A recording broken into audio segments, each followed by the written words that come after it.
Hey lad, buckle up because I'm about to spill the beans on how to sprinkle some nonverbal fairy dust on your persuasive communication game. We're talking about turning those head nods, hand gestures, and eyebrow raises into your secret weapons of influence. First off, let's talk about mirroring. No, I'm not suggesting you become a human copycat, but mirroring subtle nonverbal cues can create a subconscious bond between you and your audience. So, if your conversation partner leans in, you lean in too, not like you're doing some synchronized dance routine, but enough to show you're on the same wavelength. It's like nonverbal telepathy, minus the tinfoil hats. Now, onto the power of posture. Stand tall, my friend, like you've got the weight of the world, or at least your argument, on your shoulders. Good posture exudes confidence, and confidence is like catnip for persuasion. Plus, it's a lot harder to ignore someone who looks like they're about to drop some serious wisdom bombs. Eye contact, the holy grail of nonverbal communication. Lock eyes with your audience like you're trying to win a staring contest, but with less of the creepy intensity.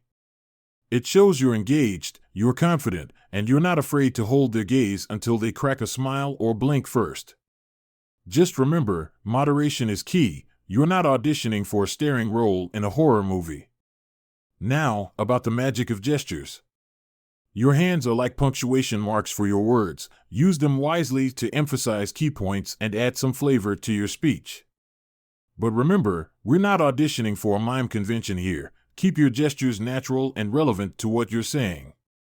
None of that jazz hands nonsense unless you're talking about jazz hands. And speaking of hands, let's not forget about the power of the handshake. It's like the opening act to a persuasive conversation, setting the tone for what's to come.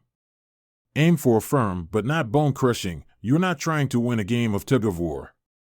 And for the love of all that's holy, none of that limp fish nonsense. Nobody likes shaking hands with a wet noodle. Next up, we've got facial expressions, the emojis of real life. Your face is a canvas, so paint it with expressions that match the mood. Whether it's a furrowed brow of concern or a smile of agreement, let your face do the talking when words fail you.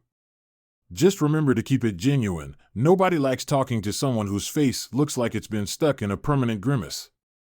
Now about personal space, the invisible force field that surrounds every one of us.